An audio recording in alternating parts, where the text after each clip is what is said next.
Hi, everyone. Um, so, uh, Allison, do we have everyone that was in the waiting room admitted? Let me see. Yes, we do. All right. Well, hi, everyone. My name's Emerson Argueta, and I'm with Fordham Law School's Furek Center for Social Justice.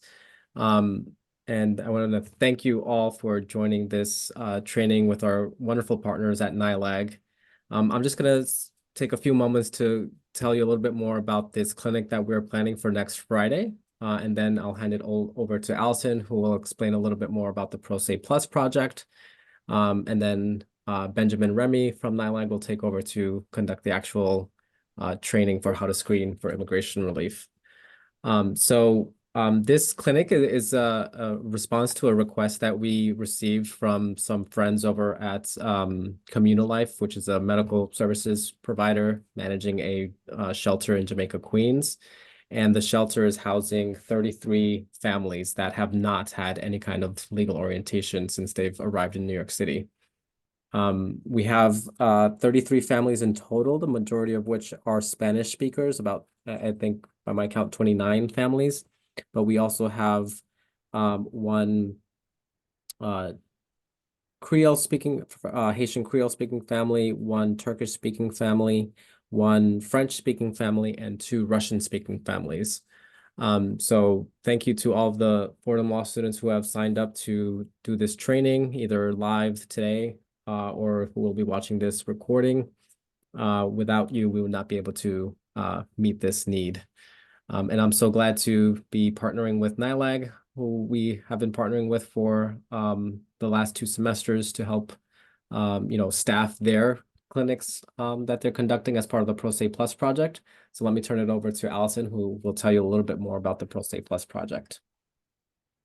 Hi, thank you so much, Emerson, and good afternoon, everyone. Thank you so much for joining us. My name is Allison Cutler, and I'm the supervising attorney of the Pro Se Plus project, which is a collective of 7 different legal service providers and community-based organizations. We were created as a direct response to recently arrived non-citizens who've been coming to the United States since 2022. We aim to empower our communities through community education and also help people not miss important deadlines through application assistance. And today, I'm happy to present Benjamin K. Remy, who is a senior staff attorney with NILAG's Pro Se Plus project, where he's been teaching asylum seekers how to represent themselves and how to move forward with their cases pro se. Additionally, he also provides direct assistance to recently arrived asylum seekers with motions to change venue, motions to reopen removal proceedings, and other victim-based relief. Before joining PSPP, he was a trial attorney focusing on representing asylum seekers in their final hearings before multiple immigration courts, and he was also the in-house immigration attorney at the Brooklyn and Manhattan Family Justice Centers, representing survivors of intimate partner violence and trafficking in a variety of matters. Prior to joining NILAG, he worked in private practice, representing clients in removal defense, family-based petitions, special immigrant juvenile status, and asylum. And with that, it is my pleasure to pass it off to our presenter today, Benjamin Remy. Thank you. Good afternoon, everyone, and thank you so much, Allison, for the introduction, and thank you so much, Emerson, as well, just for kind of setting our context here and for always being such a great partner for us. And then, of course, just a huge thank you to everyone joining us today. Anyone that's watching this recording, I'm sure I'll say it a few times, but our type of work, it is not possible to do without having such awesome volunteers. So just a huge thank you from me and from the Nightlight Pro Se Plus project. So with that being said, we can go ahead and turn to our training today. So today we're going to be talking about how to screen for immigration relief. So before we jump into all the fun training stuff today, just a little bit more to kind of piggyback off Allison about exactly who we are, the Pro Se Plus project. So the Pro Se Plus project is a collaboration between community-based organizations and legal service providers. So we aim to empower and mobilize communities with education and support. We aim to create and deliver robust community education workshops where we can delve into immigration relief, immigration policy, not only for the immigrant community, but also the advocates and the wonderful volunteers like everyone joining us today that make that work possible. We also attempt to screen, which we'll be talking about today, and triage recently arrived immigrant New Yorkers for their eligibility for a variety of different types of immigration relief. So we really try to do this through our community education, community supporter trainings, again, our screening of recent arrivals, and that's what, again, what we're talking about today, our screening process, as well as some pro se application assistance and representation.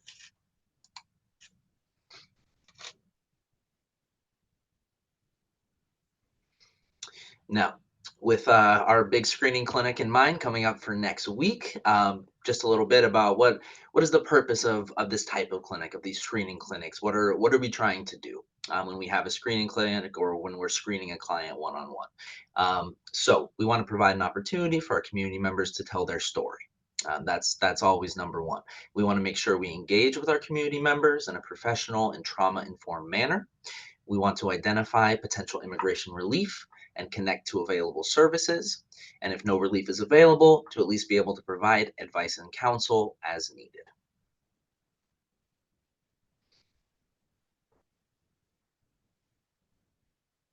So, our agenda for today. So, we're going to start off with who exactly are we serving? Who makes up the community that we're trying to serve here, both in our screening clinics and in our project's context overall.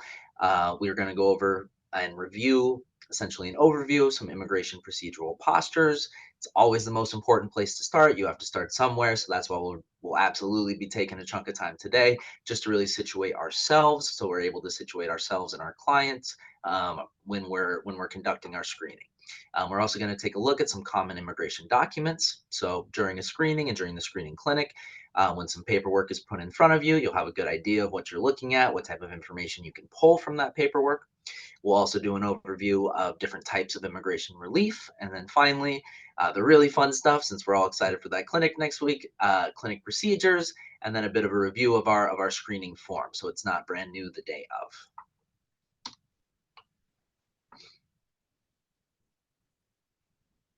Okay, so just to start off with our first item on the agenda today, who are we serving? So the community that we're serving, the recently arrived immigrant community here in New York City. So that's newly arrived non-citizens. Many of these individuals are being asked to check in with ICE. Some are in removal, otherwise known as deportation proceedings, and some may have removal orders already. It's also in this particular community and with the community members that we will be working with, we most likely won't see this, but as well, we aim to serve immigrants who have been in the United States and in New York City without status for even longer. So just to kind of set our context again with in terms of numbers and exactly, who makes up the immigrant community here in New York City. So according to recent data, NYC is the top destination for recently arrived asylum seekers and immigrants. Since just the spring of 2022, there's been over 116,000 asylum seekers that have came to New York City. Now, most of these individuals who came from Venezuela, Nicaragua, Haiti, Cuba, Guatemala, Honduras, Colombia, Ecuador, and Peru. Although we have been seeing, and especially recently, a large trend from a lot of individuals from West Africa, so Guinea, Mauritania, and Senegal, as well as some individuals from Russia.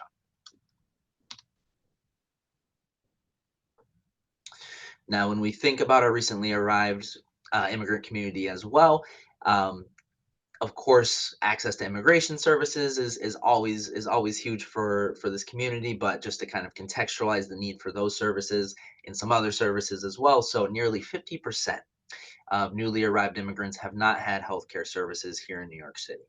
73% said that they're having trouble paying for basic living expenses. So this can be things like rent, food, clothing, school supplies, just the basics for life.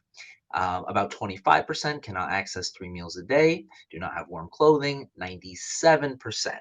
I always like to repeat this one because it's a really, really bit of a shocking statistic here. So 97% plan to apply for asylum but less than 7% can find or afford a lawyer to represent them.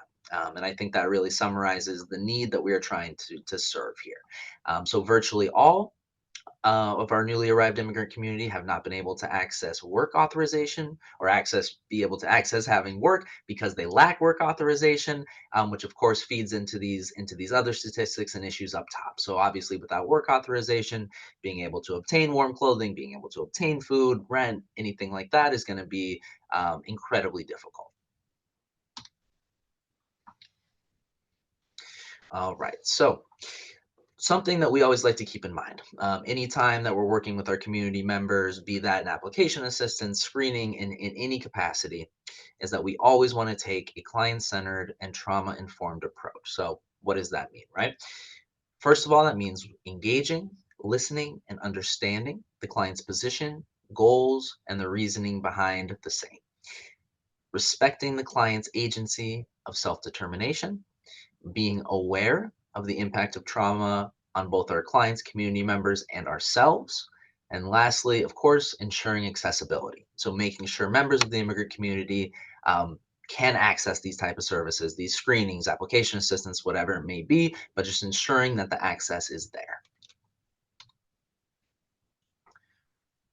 All right, so now we get to delve a bit more into the actual immigration side. So the first thing that we'll be taking a look at today substantively is just an overview of immigration procedural postures. So this is really, really important because you got to start somewhere. So being able to know where you are when you're sitting down with that community member, you're beginning a screening, the first thing that you're going to want to do in terms of the substance of the screening itself is, okay, where is this community member in the process? What agencies are they interacting with? What dates do they need to be on the lookout for? What deadlines might they have? So this is why we always want to make sure we start with the procedural posture. So, to take kind of a bit of a bird's eye view of our immigration system in general, there's two main agencies that we always want to keep in mind when we're working with immigration. So, the first will be the Department of Homeland Security. Now, this, of course, because it's immigration, it's the government, gets even more complicated and has three sub agencies. So, within the Department of Homeland Security, the three agencies that we will see our community members interact with will be ICE, that's Immigration and Customs Enforcement, CBP, Customs and Border Protection, and USCIS, U.S. Citizenship and Immigration Services. Now, ICE are the officials charged with immigration enforcement within the borders of the United States. They also consist of the Office of the Principal Legal Advisor. So those are the attorneys that will actually represent ICE in court. So when I'm in court and I have an attorney on the other side for the government, that is the ICE attorney, Office of the Principal Legal Advisor. CBP, these are going to be our officials on the border. So that can be our land borders. It can also be an airport, a port, anything like that. Those are the officials that will have power on the border itself. And then finally, we have USCIS, which is essentially the affirmative adjudicatory arm of the Department of Homeland Security. So they will adjudicate some asylum applications for individuals that aren't in removal proceedings, as well as family petitions, work authorization, anything in that realm. Now, stepping away from the Department of Homeland Security, we also have the Department of Justice. So this consists of the Executive Office of Immigration Review, which in the most simple way, these are our immigration courts. So not only our immigration court and courts here in New York City, but the immigration courts throughout the entire United States. So 26 Federal Plaza, which tends to be the most common immigration court here, is part of the same office as the immigration court in Los Angeles in California or Texas or Arizona. Now, we also have the Board of Immigration Appeals. This, or shorthand, the BIA. This is an appellate body. So this is essentially the highest immigration court, the highest body in the Department of Justice relating to immigration. And for an individual that may have lost, for example, an asylum claim in immigration court, this is where you would send the appeal.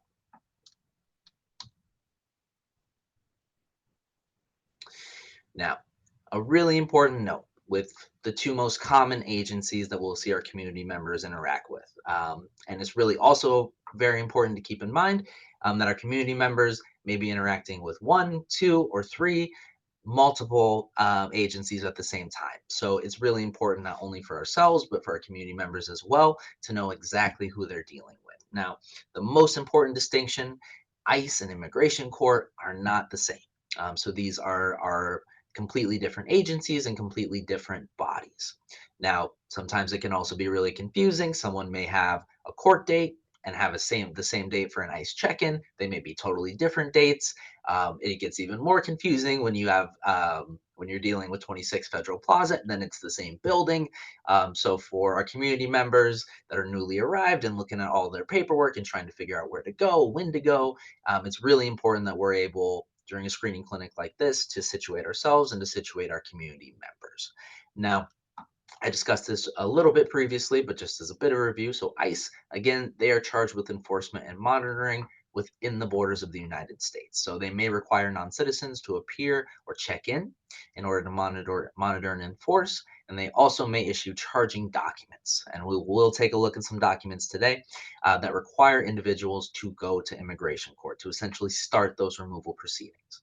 Now, immigration court is where asylum claims and other forms of relief are decided by an immigration judge.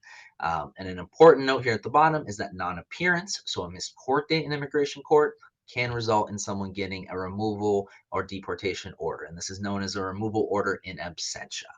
And this is really important to keep in mind with the community members that we'll be working with and a lot of our recently arrived immigrant community here in New York City, for people that are moving between shelters, for people that may be switching addresses, things like that, that haven't gotten a notice or weren't properly served with a notice, so they didn't go to court. We may see individuals that are going to have these in absentia removal orders. So I just always think it's really important to flag this point.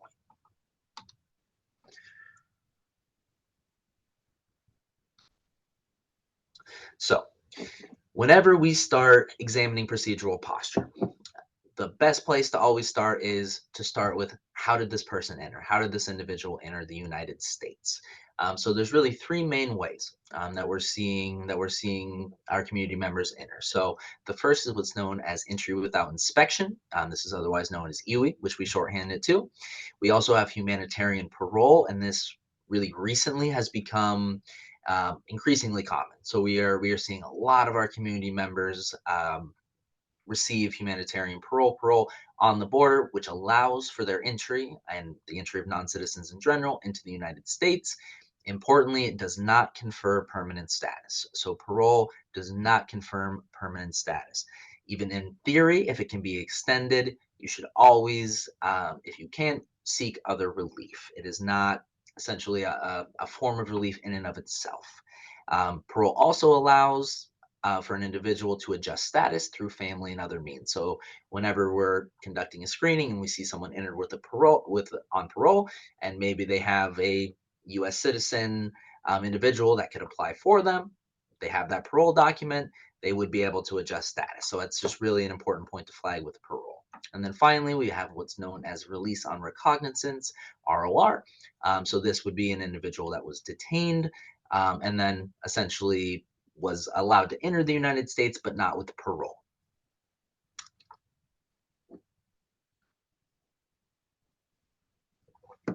Okay. Now, the most important number in immigration, the most important number in a screening clinic or any type of immigration setting will always be what's known as the alien number. So the alien number is a unique 9-digit number, which is given to every individual who comes into contact with border officials, enforcement officials, or applies for status with immigration. It can usually be found on the top of all immigration documents, and really importantly, it will never change. So that A number will always stay with the individual community member. It won't change, and it should be located not only on court documents, but ICE documents, USCIS documents should all have that number on it. Now, just an important point, especially for our screening clinic next week, please make sure to always record the A number for each individual in the family. So if we have, for example, we're screening a family, and we might have mom and dad and 3 kids, and we're just working with mom. We want to make sure not only to have mom's A number, but dad's as well as the 3 kids. So it's just really important to always annotate that information to be able to make sure that they're able to check the status of the case, that all the documents match up, and that we always are maintaining that information on our screening form. Now, I've mentioned this a few times today, so just to give a good explanation of it. So removal proceedings, what are they? So removal proceedings are essentially deportation proceedings before an immigration judge. Now, obviously, in a court setting, this may present additional complications for cases. Some community members may also have been paroled in at the borders, specifically to seek asylum in removal proceedings. And these removal proceedings are always commenced via the service by ICE of a notice to appear on the immigration court. So that is the moment at which the removal proceedings themselves are triggered, is the service of this document, which we will also take a look at.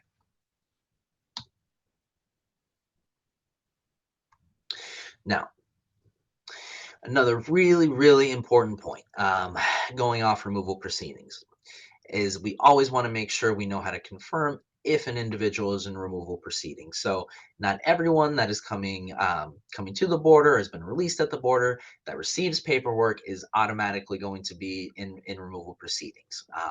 Especially with the recent influx, there's no guarantee that ICE has already served that paperwork on the court, that the removal proceedings are actually started. So we always want to make sure that we check, is this individual in removal proceedings? So luckily, the government has made a really accessible way for us to do this. So this is what's known as the EOIR portal.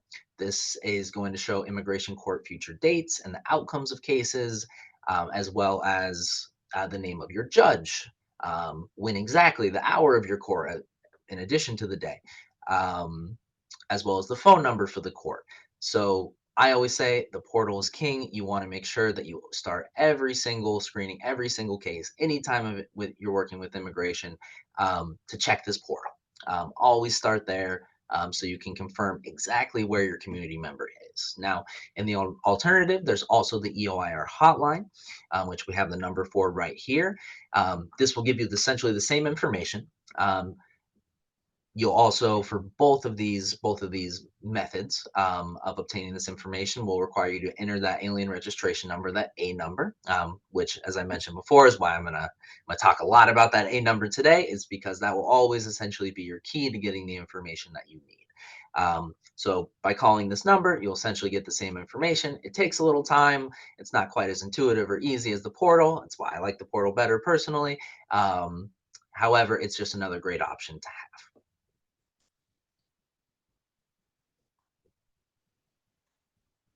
All right. So with all this together, just to take a look at the pieces of information that are the most important that we know. So first of all, we always want to make sure we're annotating any upcoming court hearing dates. We also want to make sure that we're annotating any upcoming ICE check-in dates. If we have a community member at a screening that arrives with any sort of court decision, we want to make sure we annotate the date of that court decision, especially if it's a removal order, and especially if it's a removal order like I had discussed earlier, that in absentia removal order, someone missing their court date. We always want to make sure we annotate that date. As well as, again, examining the posture of the case. So has the case been filed in court? For example, if someone had previously applied for asylum, we would want to know that. We would want to annotate that on the screening, that, okay, this application has already been filed in court. Again, did they have a removal order in the past? So we know whether there's a past immigration history that we need to annotate. If that removal order may have been a couple weeks ago, okay, what are the options based off the date of that removal order? And then as well, just knowing, are they waiting for paperwork to be filed with the court? So this goes back again to knowing whether someone is in removal proceedings. So starting with that portal, starting with that phone number, knowing if removal proceedings have commenced, if that notice to appear has been served on the court by ICE. All right, so I referenced a lot of documents. I talked about a lot of documents. So now we will take a look at some of these documents and how to kind of parse through them and find the information that you need on the day of the screening itself.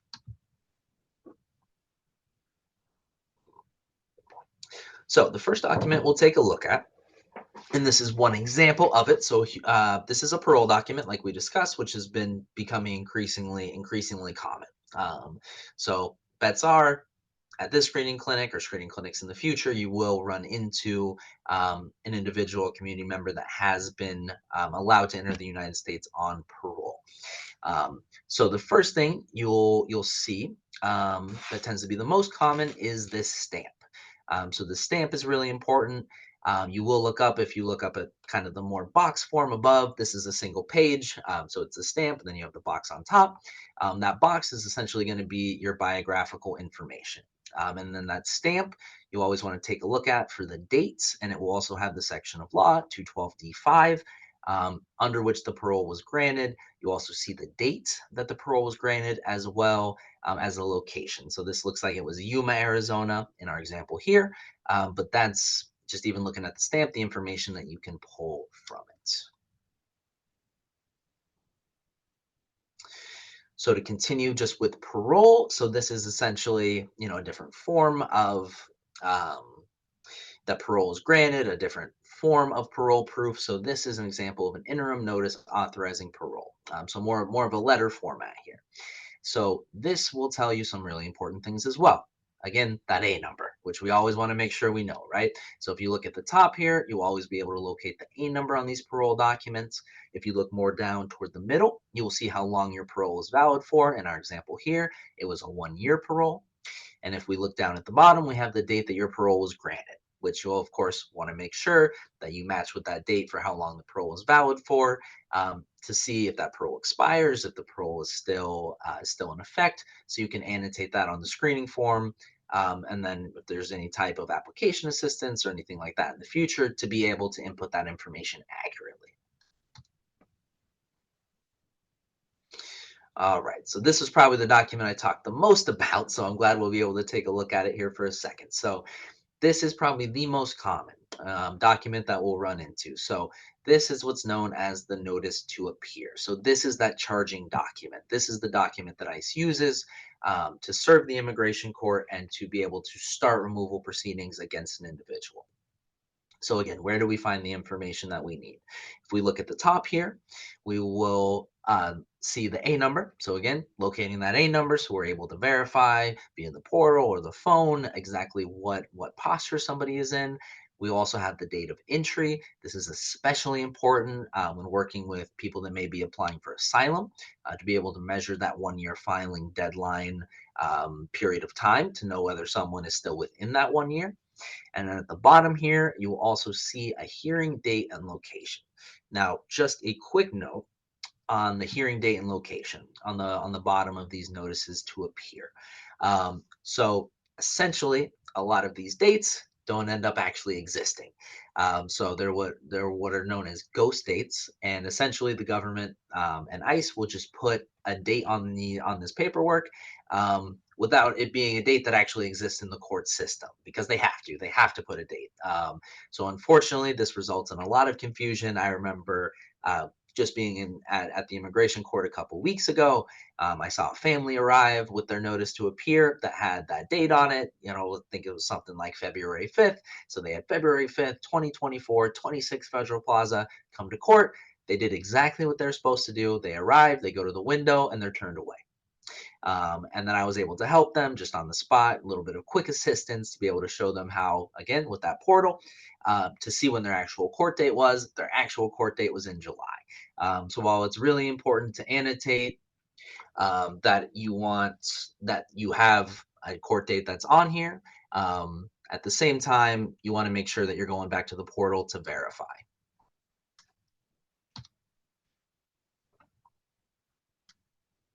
All right. So another common document here is a hearing notice.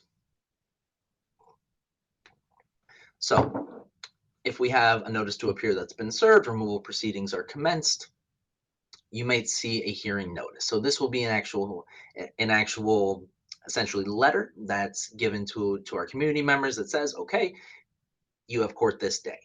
So I still, because I never trust anything, I always like, even if I have this notice, I go back to that portal and I verify.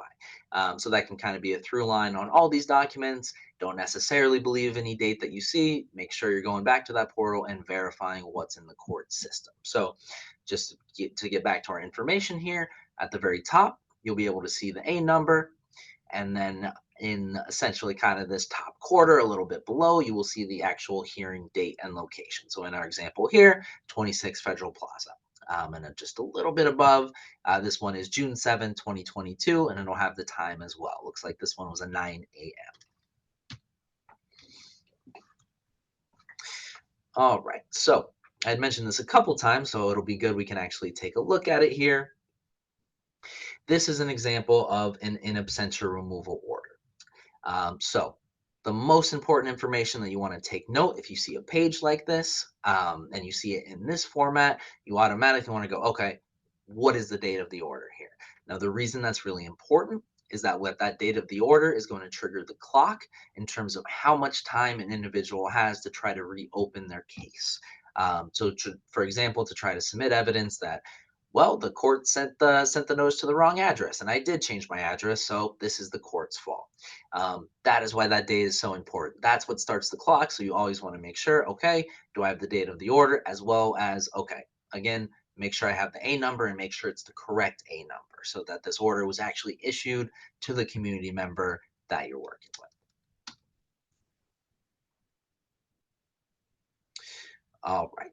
So this would be a page 2 of that order. Again, just to point you to some information. So again, at the top, you'll be able to see the A number, address, again, the date of the order, the most important information that'll be on this document, and then below, you'll see the reason for the decision. So this is an example of an in absentia removal order. So you'll see, if you read quickly here at the bottom, that someone's failure to appear, the individual in this case, was considered by the court to constitute an abandonment of the application, simply because this person wasn't able to be in court that day.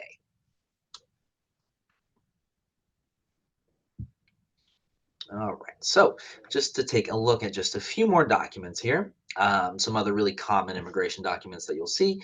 So the first one is an order of release on recognizance, and ROR. If we look at the top, we'll find that A number.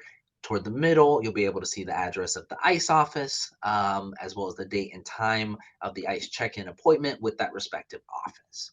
And if we look on our right, just to go along with that, this is an example of a supervision order. So this is a really important document. This is the verification that an individual did in fact attend those ICE check-ins, that they did attend their appointments with ICE. This is their proof, and it's really important to make sure that the community member holds on to this, that they have this proof, because every time that they go in, an ICE officer will actually sign and verify that they were in fact there. All right, and finally, this is a really easy one if you see it because it's bright pink. It's the only bright pink notice that you'll see from the government. So this is an ICRO appointment notice. Now, this document doesn't have any A number or identifying information on it. It will just have the next appointment date. So for example, here we have a January 25th, 2027, which is a good example because some of these dates can be very far out in the future. So it's important to keep in mind that's not necessarily out of the norm, and to be able to inform our community members as such.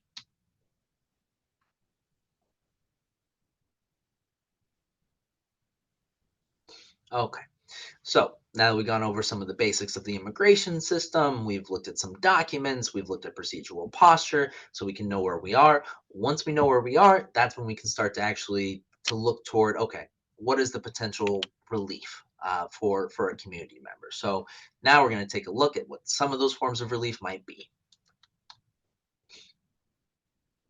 So, just as in kind of a broad stroke overview here, types of immigration relief in a general sense. First, there will be family based. There's also employment based.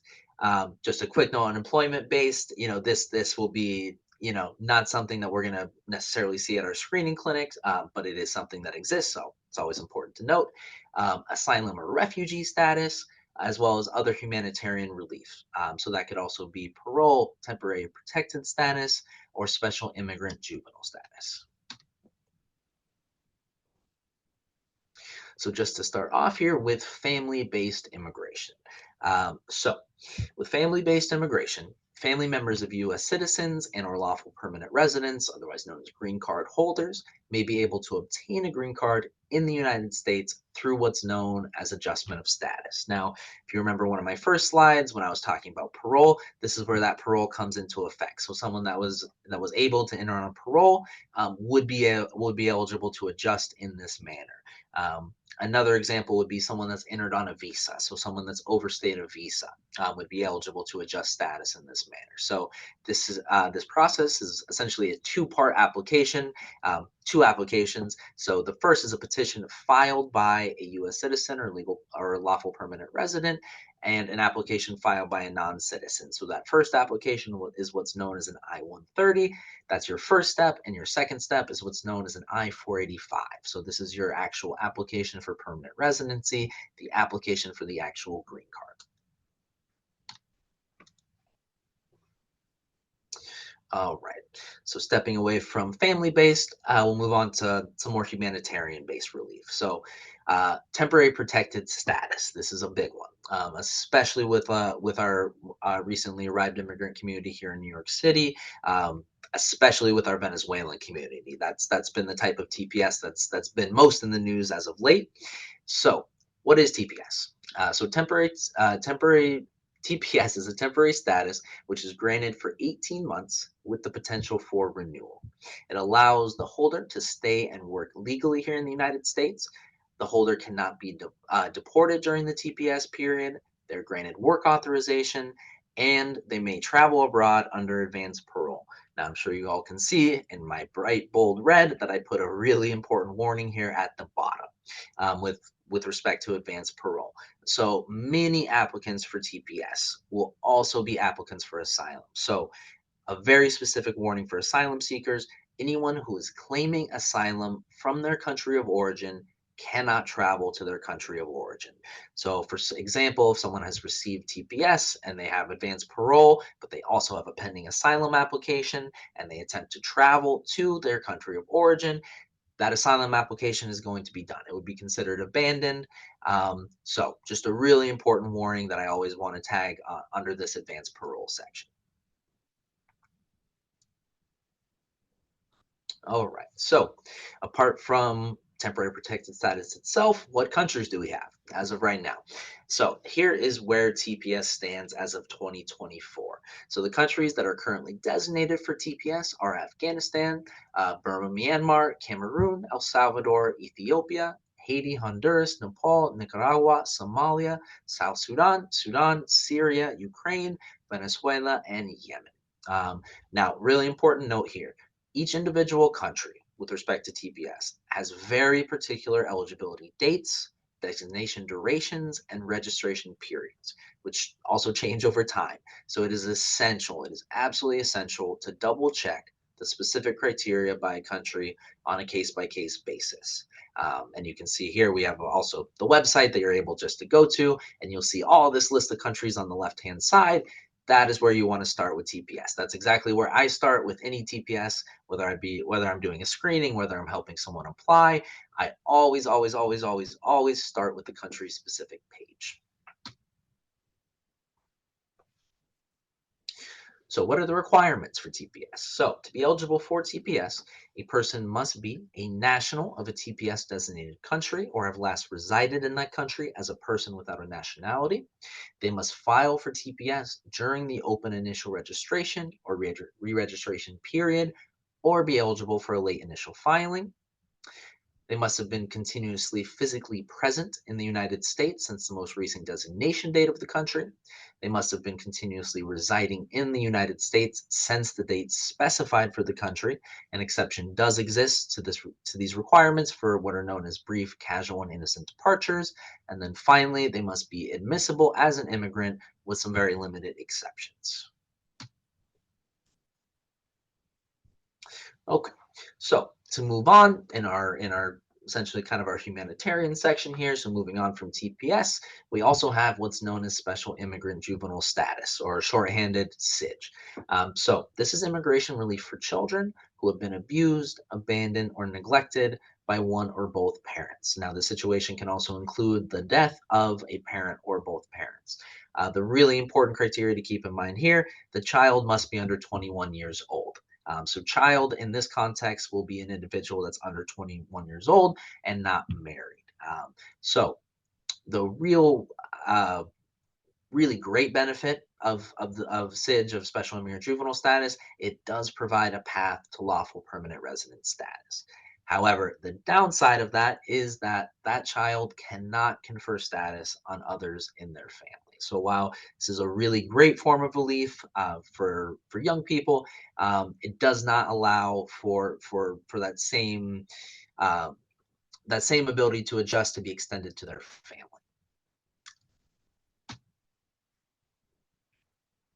All right, so to move on here, asylum.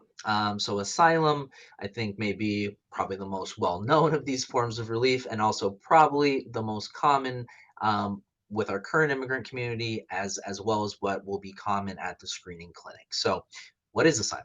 Asylum is humanitarian relief for individuals who have a fear of persecution on account of race, religion, nationality, political opinion, and or particular social group. Now, the persecutor can be the government or an entity that the government is unwilling or unable to control. Now, with asylum, and if we go back to those documents that we took a look at and why those dates are so important, why identifying right away that date of entry is so important, is that an asylum application must be filed within 1 year of entry into the United States, with very limited exceptions. These exceptions are known as the extraordinary circumstances or the changed circumstances exceptions, and they are available, but essentially the burden will shift to the community member that's applying. So it just puts a community member in a posture that's less advantageous than being able to apply for that 1 year and to essentially not have the burden of proving any sort of exception on them. So again, this is why we want to make sure that we're always paying attention to that paperwork and to the dates on the paperwork.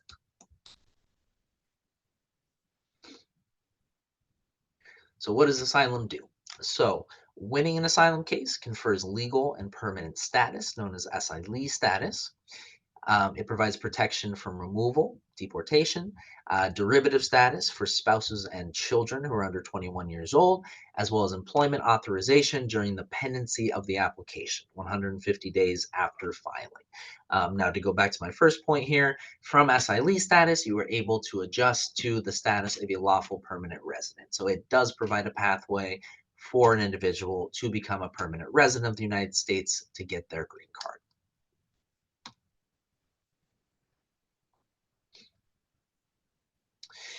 Now, when we're screening for asylum, just a few things that we always want to keep in mind. So we want to make sure that we keep questions on past persecution and fear very brief. With asylum, there's a high risk of re-traumatization. It's also unnecessary to fully detail the entire history of past persecution. And we need to reiterate that this is for screening and advice only, not representation. So for that reason, when doing a screening clinic, and we'll also take a look at our screening form. Having something like 3 pages of a full history is not what we want to look for in this screening context. We want to make sure if we're able to make out a claim, so getting just enough information that we can make out whether or not there might be a colorable asylum claim, while balancing that against making sure that we're not re-traumatizing our community members. And remembering our purpose is for screening and for advice, that we're not doing full representation for these community members. Now, some examples of persecution on protected grounds that you may see: political opinion is very common, domestic violence as well, LGBTQIA+, as well as ethnicity. So this could also include claims for indigenous individuals. All right. Now, we also have what is known as a VAWA self-petition. So this is the Violence Against Women Act. This allows spouses, children, and parents of abusive U.S. citizens and spouses, as well as children of abusive lawful permanent residents, to self-petition for lawful permanent resident status. So the requirements that we want to keep in mind if we're screening for this is that they must have a qualifying relationship. So have that relationship to a U.S. citizen or lawful permanent residence. They must have suffered battery or extreme cruelty. There was some period of joint residence with that abusive United States citizen or lawful permanent resident, as well as good moral character.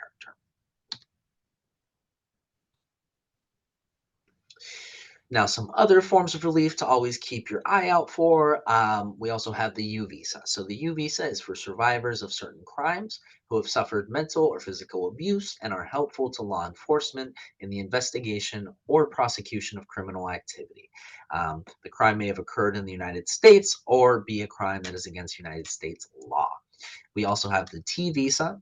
So this is for survivors of severe labor or sex trafficking who have complied with requests for assistance from law enforcement.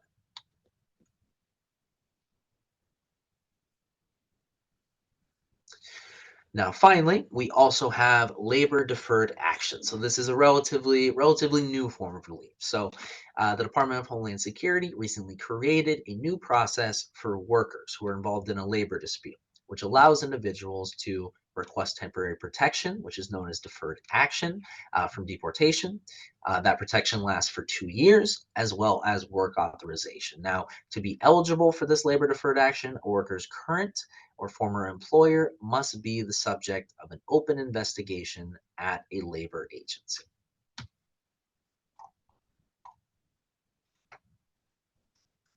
All right, so now that we know how to set ourselves up, we know how to contextualize ourselves with our community members, we know the forms of relief that we want to be keeping an eye out for during the screening process, we're going to dive into the really exciting stuff. So what's going to be happening the actual day of the screening clinic. So we're going to take a look at some clinic procedures as well as the screening form itself. So whenever starting this, when starting the screening, the first thing that you always will want to do is to introduce yourself and give a roadmap of what will happen at the screening.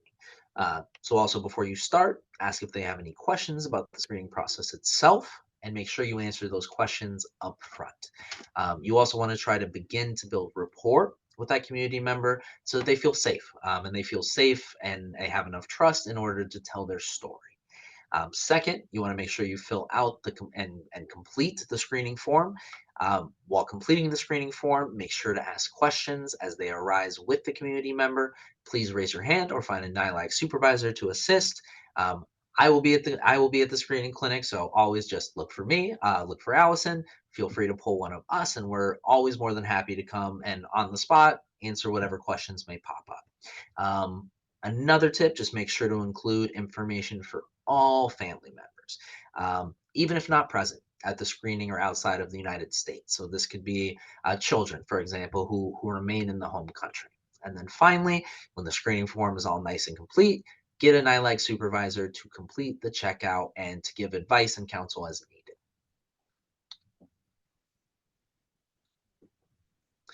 So now a few practical tips here. Always think about how you start the conversation, how you're starting the conversation with this community member during the screening. You want to make sure that you roadmap the experience for the client. So, for example, starting with something like, I will be asking you personal questions, or I will be asking you difficult questions, or I will be asking you questions that might be uncomfortable. Explain that this is to be able to give them the most advice possible. That the more information that we're able to obtain, the most honest information that we're able to obtain, that is how we're able to make our determination of what advice that we can give or what relief might be available. Finally, just a really important point is to always say that everything you tell me will be confidential and won't be shared. This will again go back to building that rapport with our community members so they feel comfortable enough to be able to tell you that their story so that we can really assess any potential relief. So going along with that, again, make sure we're explaining the process. So for example, at the end of the screening, that they will have the opportunity to ask questions, that they will get advice and counsel during the checkout by a NILAG immigration attorney based on what they've told you. And another note on the screening tool here, so NILAG will take the screening form back, and then in return, the community member will be given a Know Your Rights checkout packet that will have a lot of great information for them moving forward with the immigration process. All right, so we're going to take a look now at the actual screening form that you will all be using with us next week. So here we have our first page. So this is going to be our biographical information page, right? So we want to make sure that we're getting name. We want to make sure, again, we're getting that A number. We're getting the date of birth. Phone number is also crucial. If there needs to be any sort of follow-up, any sort of reaching out, it's really important that we have that contact information. So phone number, email. Another really important box, we have our 1 year filing deadline. So that's our 1 year from last entry into the United States. So when we're taking a look at that paperwork during the screening, we want to make sure we're looking at that paperwork and inputting that information into the box. So if someone that's seeking asylum, we're able to calculate that 1 year deadline for them. We also have some additional biographical information. I will also say, make sure we always want to make sure that we're putting the correct address. So address is really, really, really important when it comes to immigration in terms of receiving notices, receipts, a work permit in the mail, anything like that. So it's just always good to make sure that we're correctly annotating address. We also want to make sure we're inquiring whether someone is residing in a shelter. And then we also here at the bottom have some family information as well as income information.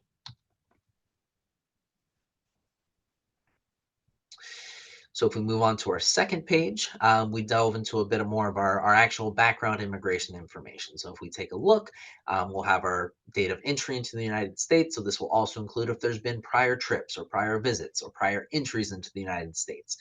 That is always really important to know. We also want to make sure that we're annotating what country someone traveled through on their way to the United States, as well as the length, whether someone was offered or applied for any sort of status in any of those countries. If we move down here, we also have a box dedicated to our ICE check-in. So we want to make sure whether an individual has been checking in with ICE, is still checking in with ICE, has never checked in with ICE, and as well as annotating if there is any current check-ins, the date of those check-ins. We also here at the bottom have a removal history. So if someone, always annotating whether someone is in removal proceedings, was in removal proceedings, or has never been in removal proceedings. All right, so to continue down, so here is our asylum screening tool. So these will be the questions as we kind of discussed earlier, and it kind of goes along with what I was saying. We have, the lines are indicative here, so we want to make sure that, for example, are you afraid to return to your country? That we have a really solid statement that constitutes a colorable claim of why someone would be afraid to go home, but we're not writing an entire page and taking really detailed notes of the exact dates that something happened or anything like that. We want to be able to really use the screening tool as a whole, but also these boxes to make sure that we're having a really succinct, accurate, colorable version of the claim in order to assess eligibility. Now, if we look at the bottom here, we do start to get not only in terms of asylum fear questions, so why someone is afraid, but we get to our protected grounds questions. So we're also going to look at what is someone's race, what is someone's religion, nationality, political activities. These are really important in identifying any potential asylum claim and therefore relief as well.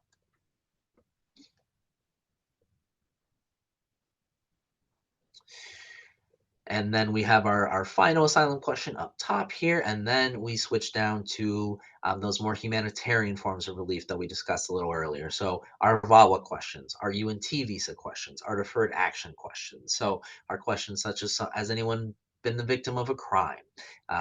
Did anyone recruit or offer to help you come into the United States and then put you in a situation where you're forced to work or engage in sexual activity?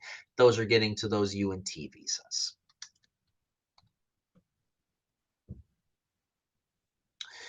And we'll keep going here. So this will also assess whether there's been any sort of, has been or will be any sort of family-based relief that's available. So questions like, did either one of your parents have lawful immigration status? If yes, what? So if it turns out we are screening a community member that has a U.S. citizen parent, we want to make sure that we annotate that. That would be a really important form of relief to identify.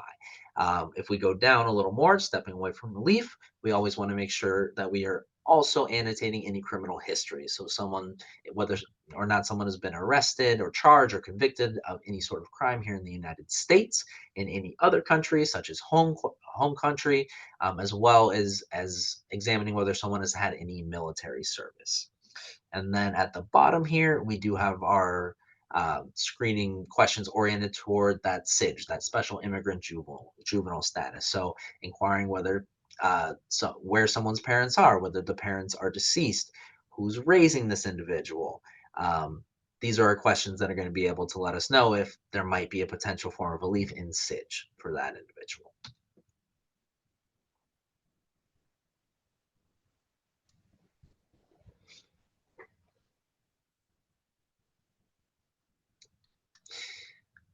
We have our final two SIDGE questions at the top here. We do have an additional page or additional space on the page here for any sort of additional notes. So this is where you might want to, if you feel like something wasn't completely encapsulated by a box or anything like that, that you're able to write that in. You also want to make sure you print your name, and your signature as well. And there's a nice bright red box with yellow print that says, please review with the supervisor. So this would be the point once you filled in that you'll raise your hand, you'll come find me, you'll come find Allison or one of our colleagues. So we're able to conduct the actual checkout.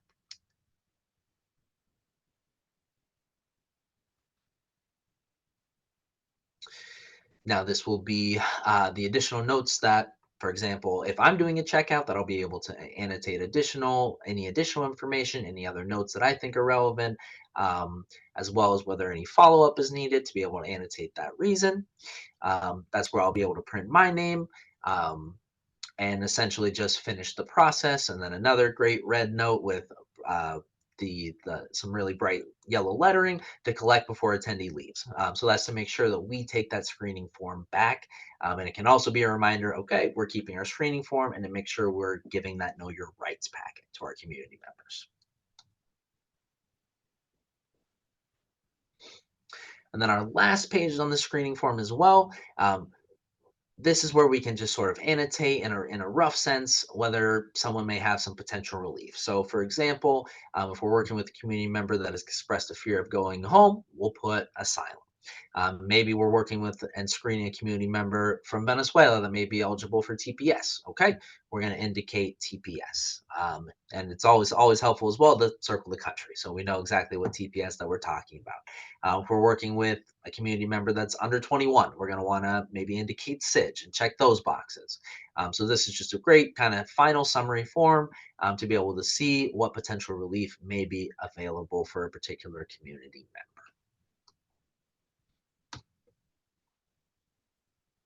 And with that, I'm happy to open it up to any questions. We also have the contact information, so how to reach the NILAG PSPP team. So you'll find my information here on the left-hand side. That is my email, that's my phone number, as well as the contact information for our supervising attorney, Allison. We also have our website as well as the website for the entire ProSafe Plus project collective. So happy to open up to questions. Before opening it up, let me just say thank you so much again, everyone that was able to attend today. I am really looking forward to being able to see everyone next week. Again, I'm there to help, so feel free, any sort of question, anything like that, make sure you come up to me, and I really look forward to seeing all of you. And then again, just a huge thank you for everything that you're all doing for our immigrant community here in New York City.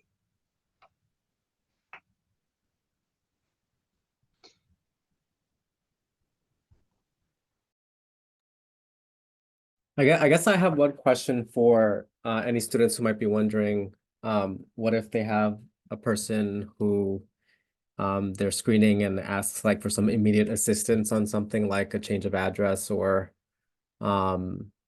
you know, something related to that. How would you tell them to respond? I'll take that question. So if that comes up, you're seeing a community member who has some type of immediate need, or they're asking for some type of service that day, you should bring that up to a NILAG supervisor, and then we will be able to assess the situation, assess the urgency, and we can possibly assist them on that matter that day, depending on what it is. But any doubts, quite honestly, get a NILAG supervisor. Great, thank you. And maybe I can share a little bit more at this point about some logistics about how the clinic will be laid out. I've spoken with the staff at the Mary Lewis Academy, which is the school that's going to be hosting us, and we will be all in a cafeteria space with tables set up. It sounds like it's big enough where we have tables, like one area for the screenings to happen, another area for folks to be waiting, and even a third area where we'll have food set up for folks to like walk over and take a break. So we should all be in the same space together. So, raising your hand and asking for support should be very easy.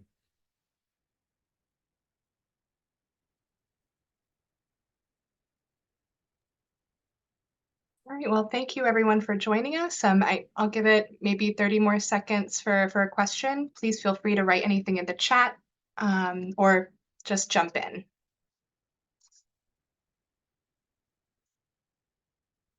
And I'll jump in just very quickly just to emphasize Allison and Emerson's point here. So me and Allison and our team will be there to answer questions. So please don't have any hesitation, any sort of question at all. Feel free to raise your hand. That's exactly why we're going to be there. So just to make sure I make that clear for everybody. We're there to be able to help all of you. All right, well, I don't think anyone has any additional questions, but you also have our contact information. So if anything comes up and you would like to ask us a question before the screening clinic, please shoot us an email. You can call us. And if not, you can always ask us on the day of. All right, and thank you so much, everyone. And thank you, Benjamin, for your wonderful presentation. And thank you again, Emerson, for this incredible partnership. We are so excited to serve this community and to reach as many community members as possible to help them. Of course, it's our pleasure. Thank you all. Enjoy your weekends. Bye.